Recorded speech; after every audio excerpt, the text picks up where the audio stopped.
എൻ്റെ പിതാവിനാൽ അനുഗ്രഹിക്കപ്പെട്ടവരെ എന്നുള്ള വിളി കേൾക്കുവാൻ തക്കവണ്ണം ദൈവകരുണയുടെ ആഴം, വിസ്തൃതി, അരപ്പ് ഇവയൊക്കെയും മനസ്സിലാക്കുവാൻ ദൈവസന്നിധിയിലെ നമ്മുടെ ധ്യാനം സഹായകരമാകട്ടെ എന്ന് പ്രാർത്ഥിക്കുന്നു. 1 കൊരിന്ത്യർ 2-ാം അധ്യായം 2-ാം വാക്യം. ക്രൂശിക്കപ്പെട്ടവനായ യേശുക്രിസ്തുവിനെ അല്ലാതെ മറ്റൊന്നും അറിയാത്തവനായി നിങ്ങളുടെ ഇടയിൽ ഇരിക്കണം എന്ന് ഞാൻ നിർണയിച്ചു.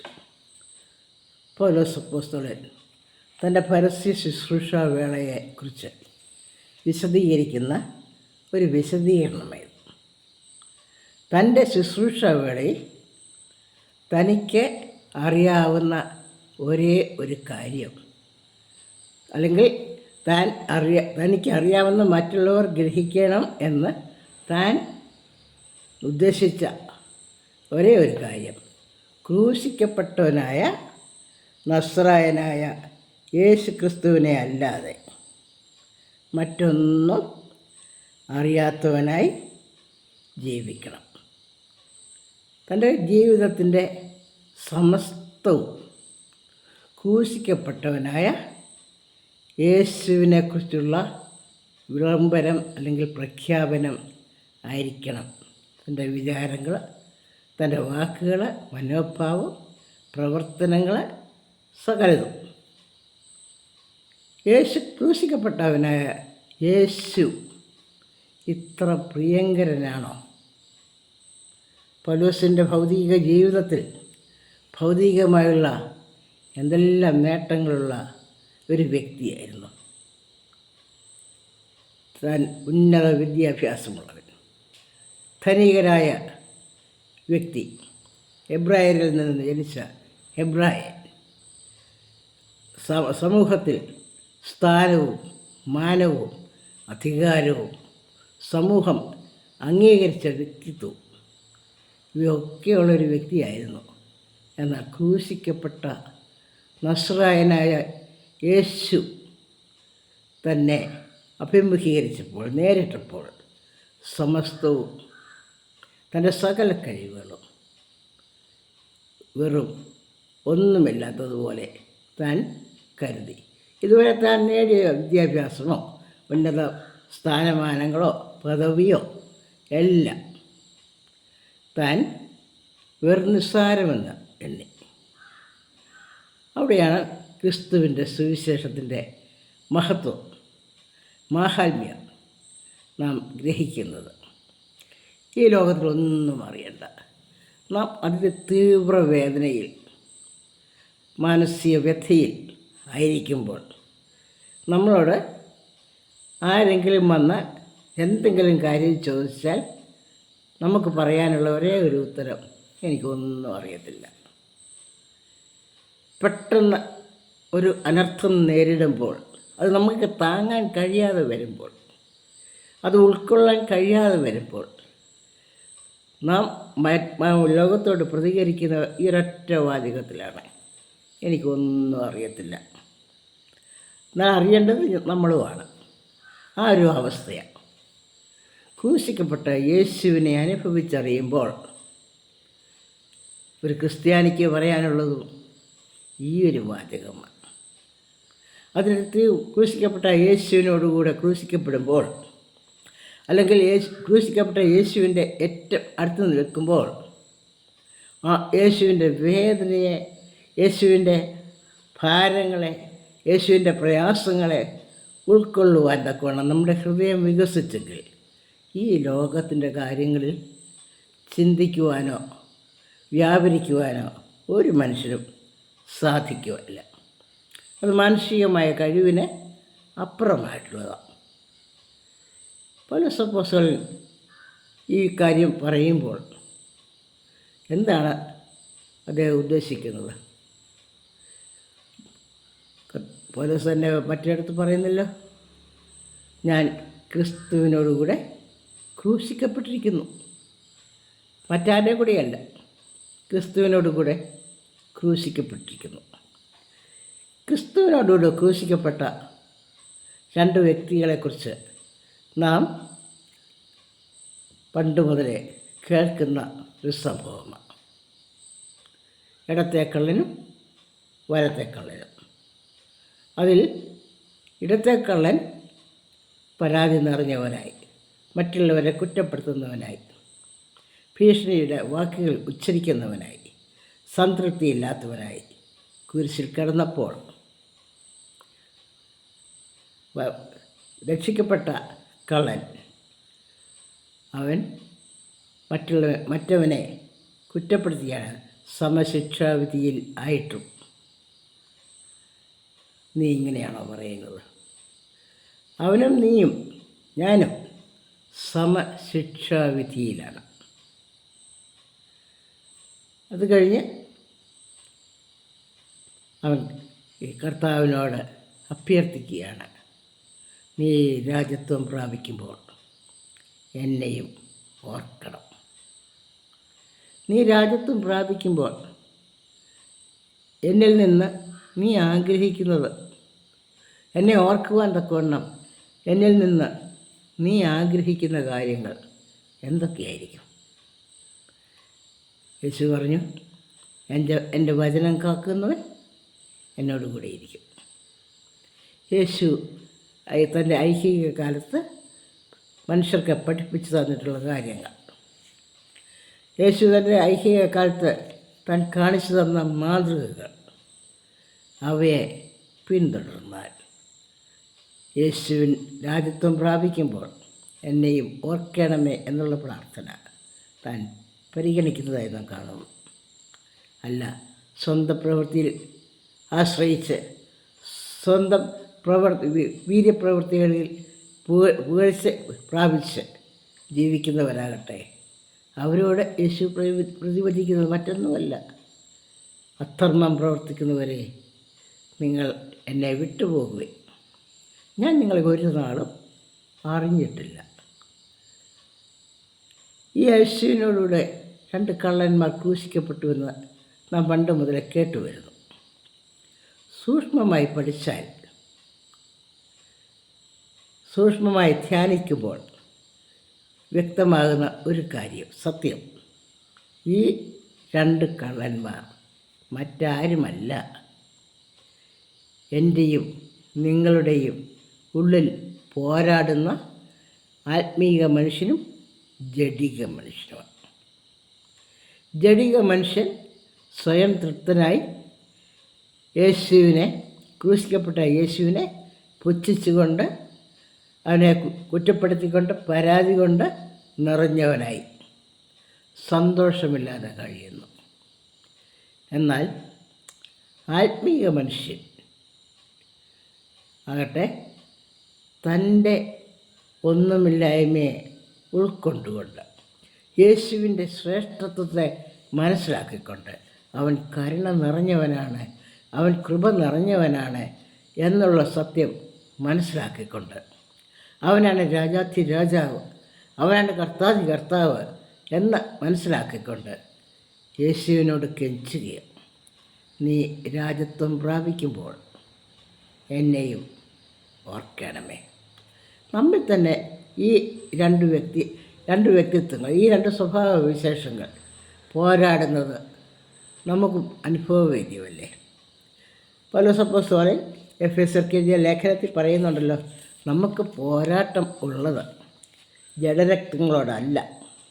6-ാം അധ്യായം നമ്മൾ വായിക്കുന്നു, നമുക്ക് പോരാട്ടമുള്ളത് ജഡരക്തങ്ങളോടല്ല, വാഴ്ചകളോടും അധികാരങ്ങളോടും ഈ അന്ധകാരത്തിൻ്റെ ലോകാധിപതികളോടും സ്വർലോകങ്ങളിലെ ദുഷ്ടാത്മസേനയോടും അത്രേ. നമുക്ക് പോരാട്ടമുള്ളത്, നാം ജയിക്കേണ്ടത് നമുക്ക് ചുറ്റും കാണുന്ന മനുഷ്യരെ അല്ല, വാഴ്ചകൾ, ഈ അന്ധകാരത്തിൻ്റെ ശക്തികൾ, ലോകാരംഭം മുതൽ ലോകത്തെ ഭരിച്ചുകൊണ്ടിരിക്കുന്ന അന്ധകാര ശക്തികൾ, ആ ശക്തികളുടെ നേരെയാണ് നമുക്ക് പോരാടേണ്ടത്. ആ ശക്തികൾ നമ്മളെ ജയിക്കുവാനല്ല, പ്രലോഭനങ്ങളാൽ, വശീകരണ വാക്കുകളാൽ, വശീകരണ ശക്തിയാൽ, ഒടുവിൽ നമ്മളെ നാശത്തിലേക്ക് നയിക്കുന്ന നമ്മെ ഭിന്നിപ്പിക്കുന്ന ശക്തികളാൽ നമ്മെ നയിക്കുവാനുള്ളതല്ല, അവയ്ക്ക് കീഴ്പ്പെടുവാനുള്ളതല്ല. നമുക്ക് പോരാട്ടമുള്ളത് ദുസ്വർലോകങ്ങളിലെ ദുഷ്ടാത്മസേനയോടത്രേ. നാം പഠിച്ചിട്ടുണ്ട്, വേദപുസ്തകം നമ്മളെ പഠിപ്പിക്കുന്നു. സ്വർലോകങ്ങളിലെ ദുഷ്ടാത്മസേന, അഹങ്കാരം, അധികാരമോഹം, ഇവയൊക്കെ കൊണ്ട് സ്വർലോകങ്ങളിൽ നിന്ന് പാതാളത്തിലേക്ക് എറിയപ്പെട്ട ദൂതന്മാരാണല്ലോ സാത്താന്യ ശക്തിയായി ഇന്നും പോരാടിക്കൊണ്ടിരിക്കുന്നത്. ആ ശക്തികളോട്, മനുഷ്യരോടല്ല നമ്മൾ പോരാട്ടമുള്ളത്. നമുക്ക് പോരാട്ടമുള്ളത് ഈ നാരകീയമായ നരകത്തിലേക്ക് നമ്മെ നയിക്കുന്ന ഈ അന്ധകാര ശക്തികളോട്. അതുകൊണ്ട് പൗലോസ് അപ്പോസ്തലൻ പറയുന്നത് 1 കൊരിന്ത്യർ 13-ാം അധ്യായത്തിൽ പറയുന്നു, നാം എന്തെല്ലാം നന്മ ചെയ്താലും നമുക്ക് ഏറ്റവും ആവശ്യമായിരിക്കുന്നത് സ്നേഹമാണ്. സ്നേഹമില്ലെങ്കിൽ മനുഷ്യരുടെയും ദൂതന്മാരുടെയും ഭാഷയിൽ സംസാരിച്ചാലും, എനിക്കുള്ളതെല്ലാം അന്നദാനം ചെയ്താലും, എൻ്റെ ശരീരം ചുടുവാൻ ഏൽപ്പിച്ചാലും, സ്നേഹമില്ലാതെ ഇതൊക്കെ നമുക്ക് ചെയ്യുവാൻ സാധിക്കും. പേരിനും പെരുമയ്ക്കും വേണ്ടി, കീർത്തിക്കും മാനത്തിനും വേണ്ടി ഇവയൊക്കെ ചെയ്യുവാൻ സാധിക്കും. എന്നാൽ നമ്മളെ ആത്യന്തികമായി ഭരിക്കേണ്ടത് സ്നേഹമാണ്. കാരണം ദൈവം സ്നേഹമാണ്. ദൈവം സ്നേഹം തന്നെയാണ്. യോഹന്നാന്റെ ലേഖനത്തിൽ നമ്മളെ ഓർപ്പിക്കുന്നത്, നിങ്ങളിൽ ഉള്ളവൻ ഈ ലോകത്തിൽ ഉള്ളവനേക്കാൾ വലിയവനാണെന്ന് ഓർക്കണം. ഈ ലോകത്തിലുള്ളവനാണ് ആ ഒരു കള്ളനെ, തൃപ്തിയില്ലാതെ പരാതിപ്പെടുന്ന കള്ളനെ പ്രതിനിധീകരിക്കുന്നത്. നമ്മിലുള്ളവൻ 3 പേരും, യേശുക്രിസ്തു, 2 കള്ളന്മാരും ഒരേപോലെ ക്രൂശിക്കപ്പെട്ടവരാണ്. ജനങ്ങളുടെ മധ്യത്തിൽ അവർ അപമാനിക്കപ്പെട്ടവരാണ്. ജനങ്ങളുടെ മധ്യത്തിൽ അവർ അപഹസിക്കപ്പെട്ടവരാണ്. അവർ തമ്മിൽ പോരാടുകയാണ്. അവരുടെ മധ്യത്തിൽ കരുണാമയനായ കർത്താവിനെയാണ് നമ്മൾ കാണുന്നത്. കർത്താവ് 2 പേർക്കും സമീപസ്ഥനായി, ഏറ്റവും അടുത്ത സഖിയായി, ഏറ്റവും അടുത്ത തുണയായി കർത്താവ് അവരുടെ മധ്യത്തിൽ ക്രൂശിക്കപ്പെട്ടിരിക്കുന്നു. കർത്താവിൻ്റെ കണ്ണുകളിൽ അപ്പോഴും കരുണയുടെ ഭാവമാണ് കാണുന്നത്. കർത്താവിൻ്റെ കണ്ണുകളിൽ നശിച്ചു പോകുന്ന ആത്മാക്കളെക്കുറിച്ചുള്ള ദാഹമാണ് കാണുന്നത്. കർത്താവിൻ്റെ കണ്ണുകളിൽ നശിച്ചു പോകുന്ന ഈ ലോകത്തെക്കുറിച്ചുള്ള സങ്കടമാണ്. തൻ്റെ ദൗത്യം പൂർത്തീകരിക്കപ്പെടുവാൻ സാധിച്ചില്ലല്ലോ എന്നുള്ള ആ ദുഃഖമാണ്. അതുകൊണ്ട് ഉയർത്തെഴുന്നേറ്റവനായ കർത്താവ് തൻ്റെ ശിഷ്യന്മാരോട് പറയുന്നു, ഞാൻ ലോകത്തെയും ജഡത്തെയും സർവ്വലോകത്തെയും അധികാരങ്ങളെയും ജയിച്ചിരിക്കുന്നു. നിങ്ങൾ ഇനി എനിക്ക് വേണ്ടി എൻ്റെ സാക്ഷികളാകണം. നിങ്ങളുടെ ഭവനങ്ങളിൽ നിങ്ങൾ സാക്ഷികളാകണം. നിങ്ങളുടെ പ്രവർത്തന മേഖലകളിൽ നിങ്ങൾ എൻ്റെ സാക്ഷികളാകണം. അവിടെയൊക്കെയും നമ്മുടെ അനുഭവം ക്രിസ്തുവിനോടുകൂടെ ഇപ്പോഴും നാം ക്രൂശിക്കപ്പെട്ടവരാണ്. ക്രിസ്തു ഏറ്റവും സമീപസ്ഥനായി. എന്നിലുള്ള ജഡിക പോരാട്ടങ്ങളുടെ സമയത്തും എന്നിലുള്ള ആത്മീയ പോരാട്ടങ്ങളുടെ സമയത്തും ക്രിസ്തു 2 പേർക്കും ഒരുപോലെ സമീപസ്ഥനായി കുരിശിൽ കഴിയുന്നു.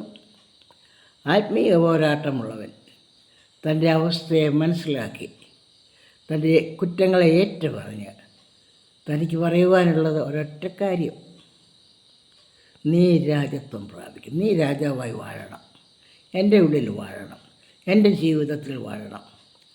അപ്പോൾ നീ രാജാവാകുമ്പോൾ എന്നെയും ഓർക്കണം. എൻ്റെ കുറവുകളൊക്കെ എന്നോട് ക്ഷമിക്കണം.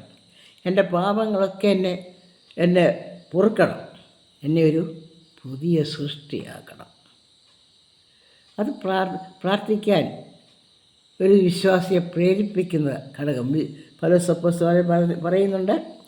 കൊലോസ്യർക്ക് എഴുതിയ ലേഖനം 2-ാം അധ്യായം 15-ാം വാക്യത്തിൽ വാഴ്ചകളെയും അധികാരങ്ങളെയും ആയുധവർഗം വെപ്പിച്ച് ക്രൂശിൽ അവരുടെ മേൽ ജയോത്സവം കൊണ്ടാടി അവരെ പരസ്യമായ കാഴ്ചയാക്കി. ക്രൂശിലാണ് യേശു ക്രിസ്തു ജയോത്സവം കൊണ്ടാടിയത്. ക്രിസ്തു നമ്മുടെ പാപങ്ങളെ ക്ഷമിച്ച്, നമ്മുടെ അതിക്രമങ്ങളെ ഒക്കെയും നമ്മോട് ക്ഷമിച്ച്, ദൈവത്തിന് വിരോധമായിരുന്ന സകല കൈയെഴുത്തും മായിച്ച് ക്രൂശിൽ തറച്ച് നടുവിൽ നിന്നെല്ലാ ശാപവും മാറ്റി. അവൻ നമുക്ക് വേണ്ടി, മനുഷ്യവർഗത്തിന് വേണ്ടി, പിതാവിൻ്റെ സ്വരൂപത്തിൽ സൃഷ്ടിക്കപ്പെട്ട തൻ്റെ ധനം, തൻ്റെ ജനം, അവർക്ക് വേണ്ടി ക്രൂശിൽ ജയോത്സവം കൊണ്ടാടി. ക്രൂശില്ലാതെ കിരീടം ഇല്ല. ക്രൂശില്ലാതെ ജയജീവിതം ഒരു വിശ്വാസിക്ക് സാധ്യമല്ല. ക്രൂശിൻ്റെ ചുവട്ടിൽ ആയിരിക്കുമ്പോൾ, ഞാൻ ക്രിസ്തുവിനോടുകൂടെ ക്രൂശിക്കപ്പെട്ടു എന്ന് പറയുമ്പോൾ, നമുക്ക് നമ്മിലേക്ക് തന്നെ നോക്കാം. നമ്മുടെ ജഡീക മനുഷ്യനാണോ ആത്മീയ മനുഷ്യനാണോ കൂടുതൽ ശക്തമായിരിക്കുന്നത്? ആത്മീയ മനുഷ്യനെ പാപങ്ങൾ ഏറ്റുപറഞ്ഞ് ദൈവത്തോട് നിരപ്പ് പ്രാപിക്കണം എന്ന് ആഗ്രഹിക്കുന്ന മനുഷ്യനെ ഉൾക്കൊള്ളുവാൻ തക്കവണ്ണം ഇന്നും ക്രൂശിതനായ ക്രിസ്തു എനിക്കും നിങ്ങൾക്കും സമീപം ഉണ്ട്. അല്ല, നമ്മുടെ പാപം നമ്മെ തന്നെ നീതീകരിച്ചുകൊണ്ട് മനുഷ്യന് മുൻപാകെ നമ്മെ തന്നെ വലുതാക്കി കാണിക്കുവാൻ ആഗ്രഹിക്കുന്നുവോ? കർത്താവ് ഇടതുവശത്തെ കള്ളനെ നോക്കുന്നു പോലുമില്ല. സ്വയം നീതീകരിക്കാൻ ശ്രമിക്കുന്നവൻ, യേശുവിനെ ക്രൂശിക്കപ്പെട്ട കർത്താവിനെ കുറ്റം പറയുന്നവൻ നോക്കുന്നു പോലുമില്ല. അവൻ്റെ മേലും നീതീകരിക്കപ്പെട്ടവൻ്റെ മേലും കരുണയോടെ മാത്രം ദർശിക്കുന്ന കർത്താവ് ഇന്ന് ക്രിസ്തുവിനോടുകൂടി ക്രൂശിക്കപ്പെട്ട എന്ന് അഭിമാനിക്കുന്ന നമുക്ക് നമ്മുടെ ജീവിതത്തെക്കുറിച്ച് എന്ത് സാക്ഷ്യം പറയുവാൻ സാധിക്കും? കർത്താവെ, നീ രാജാവായി വരണമേ. പിശാചിൻ്റെ എല്ലാ തന്ത്രങ്ങളെയും ആയുധവർഗം വെപ്പിച്ചവനാണല്ലോ, നിർവീര്യമാക്കിയവനാണ്. എല്ലാ ആയുധങ്ങളെയും നിർവീര്യമാക്കിയവനാണല്ലോ. ആ ശക്തി എൻ്റെ മേലും വ്യാപരിച്ച് ശക്തിയുള്ള സാക്ഷി ജീവിതം നയിക്കുവാൻ ഇന്ന് എന്നെ ആക്കണമേ എന്ന പ്രാർത്ഥനയോടെ ഇന്നത്തെ ജീവിതത്തിലേക്ക് നമുക്ക് പ്രവേശിക്കാം.